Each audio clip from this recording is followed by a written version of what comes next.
कारणी, जय जय राजपूताना, जय श्री राम, ओम नमो बुद्धाय। आज का लाइव मेरा एक उस बहन के लिए है जो अपने सपनों को साकार करने के लिए आए दिन कॉलेज जाती थी और कॉलेज जाने के बाद आकर के बच्चों को पढ़ाती थी। जो एक शिष्य गुरु को ज्ञान देता है, गुरु ज्ञान देता है, लेकिन कुछ गद्दार, कुछ घटिया दरिंदे जिन्होंने उस सुनहरे भविष्य को देखने वाली मनीषा, उसको सदा के लिए चुप कर दिया। और चुप ही क्या कर दिया, मैं तो कहती हूं कि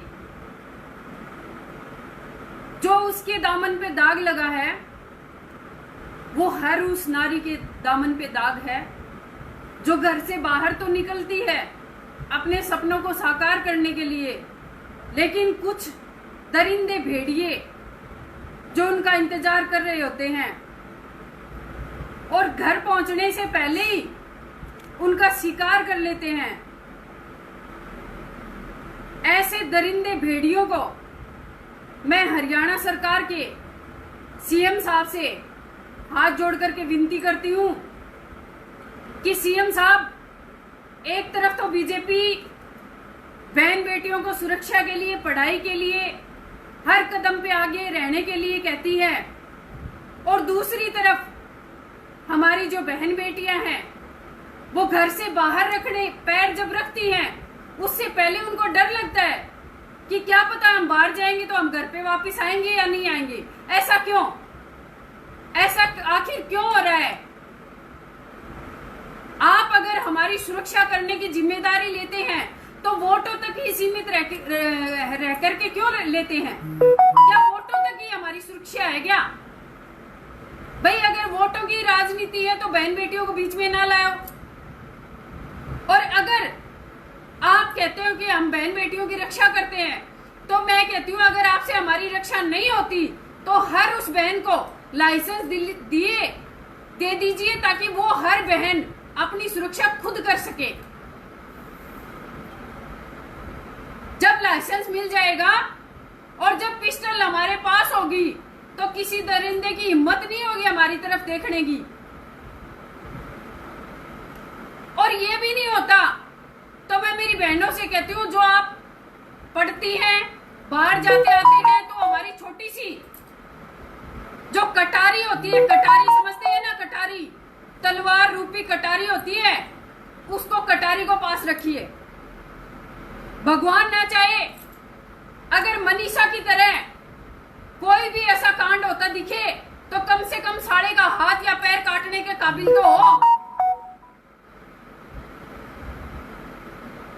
गुस्सा तो इतना है कि मैं बता नहीं सकती। अभी तो सिर्फ मैं सरकार से हाथ जोड़ के विनती करती हूं कि उन हत्यारों को जल्द से जल्द गिरफ्तार किया जाए और बीच चौराहे पे ला करके उनको फांसी दी जाए, ताकि उन गद्दारों के लिए और ऐसे हत्यारों के लिए ये सबक हो कि किसी बहन बेटी की तरफ देखोगे तो तुम्हारा अंजाम ये होगा। लेकिन इसके लिए हमारे सीएम साहब जो हरियाणा के हैं ना, उनको पहला कदम उठाना पड़ेगा। सबसे पहले आए दिन अगर ऐसे ही हत्याएं होती रही तो कहां से बेटियां पैदा करेंगे लोग? मुझे बताइए, बेटी पैदा करने से डरेंगे? बेटी भी जाती है और इज्जत भी जाती है। बताइए कैसे माँ बाप जिएंगे? हम पाल पोस करके इतने जो बच्चे होते हैं ना, पाल पोस के कलेजे के लगा करके उनको बड़ा करते हैं, खून पसीना अपना पिला करके पैदा करते हैं उनको। और ऐसे दरिंदे जिनको एक घंटा नहीं लगता उन बहन बेटियों को गला काट के मार देते हैं। अरे उस बेटी की एक बात बताइए, जब उस बेटी के साथ ये सब हो रहा था क्या बीती होगी उसके ऊपर? जिसकी गर्दन अटकी हुई है थोड़ी सी, जिसके मुंह में तेजाब डाली गई है, जिसकी आंखें फोड़ दी गई हैं, सोचिए। अरे शरीर कांप उठता है ऐसी बातें सुनते हैं तब कि हम भी किसी की बेटी हैं और हम भी बाहर जाते आते हैं। लेकिन मैं बहन भाई सुन रहे हैं, वैसे तो मैं आप सबको सदैव बताती हूँ, लेकिन मैं दोबारा से फिर बता रही हूँ कि बहन बेटियों को रील से निकालो और रियल में हीरो बनाना हो। उनको तलवार चलाना सिखाओ, लाठी चलाना सिखाओ। खुद की सेल्फ डिफेंस में जब वो खड़ी हो जाएंगी ना, तो किसी दरिंदे की, किसी कुत्ते की हिम्मत नहीं होगी हमारी बहन बेटियों की तरफ आंख भी उठा ले। अब हरियाणा की सरकार से मैं कह चुकी हूं कि जल्द से जल्द आपने 72 घंटे का जो टाइम दिया है, 72 घंटे के अंदर उन हत्यारों को पकड़ा जाए और एन चौराहे पे ला करके जनता के सामने, उस माँ बाप के सामने उन हत्यारों को फांसी दी जाए, फांसी। अगर ऐसा नहीं होता है तो मैं पूरी करनी सेना को लेकर के वहां पहुंचूंगी और फिर क्या होगा मुझे नहीं पता, क्योंकि ये करनी सेना बहन बेटियों की जो सुरक्षा है ना, जहां जिसकी मैं कहती हूँ जहां जिसको जरूरत होती है ना, ये करनी सेना उसी के लिए बनाई गई है। बहन बेटियों की आबरू ऐसे तार तार नहीं होने देंगे हम। क्या बीती होगी उन माँ बाप पे, कोई सोचा है क्या किसी ने? अब उसका मैंने अभी देखा थोड़ी देर पहले कि एक लेटर निकाला जाता है कि सुसाइड की है।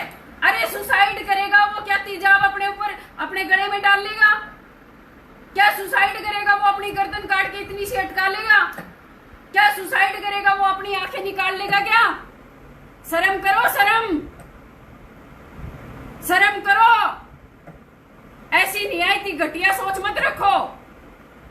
आपके घर में भी माँ बेटी बहन है, जिस दिन उन पे बीतेगी ना आपको पता चल जाएगा कि किसकी बहन बेटी को कैसे कैसे ऐसे कूड़े करकट की तरह फेंका जाता है।